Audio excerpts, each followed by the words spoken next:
They say, if you miss your ex, you're not over them. Actually, no. Missing someone isn't proof you should go running back. It's proof you're human. Think about it. You don't stop craving cake just because you finally decide to eat healthy. Missing doesn't always mean wanting back. Sometimes it just means your body hasn't realized they're gone yet. Let's start with the first myth. Missing someone means you still want them. We've been sold this idea that longing equals love, that if they pop into your head, you must still secretly want them. But that's like saying if I dream about high school, I want to repeat the 11th grade. No thanks. You texted me last night, guess you're not over me. No, I just forgot that NyQuil plus emotions equals bad decisions. See, this is where people get stuck. We treat every slip-up, every memory, every wave of missing as evidence that we failed at moving on. But moving on was never about deleting them from your mind. It's about changing the meaning of the memory. You can miss someone without wanting them back. You can think about them without thinking they belong there. And that's the difference. Missing is normal. Mistaking it for a sign you should return, that's the trap. Now let's talk about why the feeling even shows up in the first place. Here's the truth. When you lose someone, your brain doesn't just delete the muscle memory. It still expects them to show up, like when you reach for your phone to tell them something funny. That's not weakness, that's wiring. Think about it like muscle memory. You can still feel how to ride a bike years after your last fall. It doesn't mean you want to pedal back into traffic.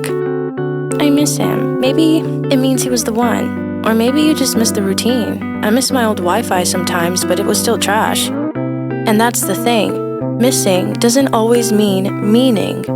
It usually means your brain hasn't adjusted to the gap yet. You were used to their presence, and now your body is stumbling over their absence. But habit isn't destiny. Just because something feels familiar doesn't mean it's good for you. You can crave expired milk, junk food, even your toxic ex. It doesn't make any of them worth going back to. And here's where we need the gentle slap of honesty. Missing them doesn't always mean you miss them. Sometimes you miss who you were in that moment. The attention, the security, the routine. You're not grieving a person, you're grieving a version of yourself, and that's where healing gets real. Because if you look closely, half the time you're not missing them, you're missing the part of you that believed watching Netflix together was intimacy. So what does over it actually mean? It's not I never think about them again, it's I can think about them without wanting to go back.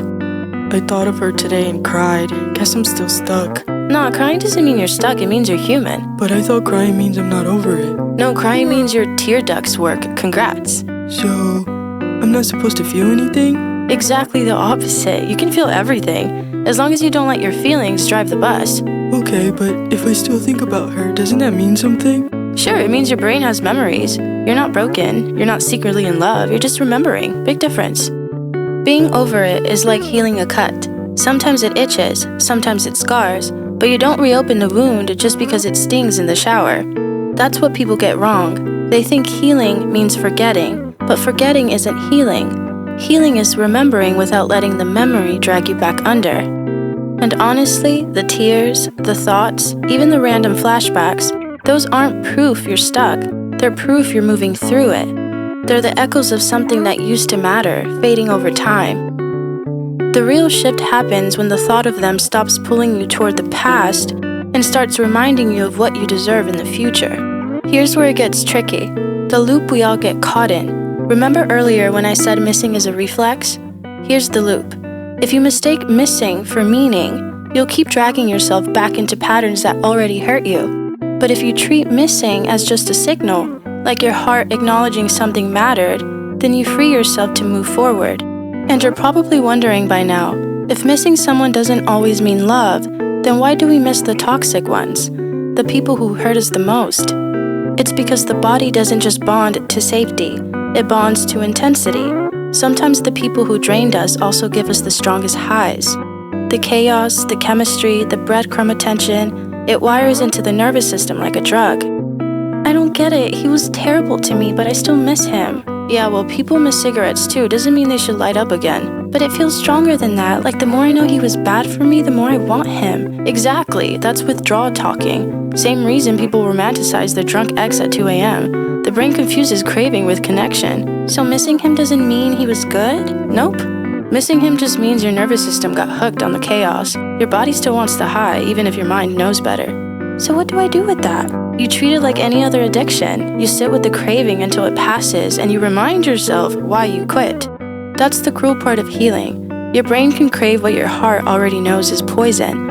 Missing them doesn't mean they were good, it just means the withdrawal is real. Missing them doesn't mean you're not over it. It means you're alive. It means you felt something real enough to notice when it's gone. Closure isn't about looking back, it's about realizing you don't want to live there anymore. So the next time you catch yourself missing them, don't panic. You're not weak, you're not broken, and you're not secretly meant to get back together. You're just human, and humans remember. Because missing someone doesn't mean you belong with them, it just means your heart has a good memory. And luckily, memories don't have to be directions. They're simply reminders. They don't tell you where to go, they tell you where you've been and where you don't need to go again. So yeah, missing them doesn't mean you should go back. I think it means you should subscribe. Because unlike your ex, I'll show up when you need me. Subscriptions are my love language. I'll see you in the next one.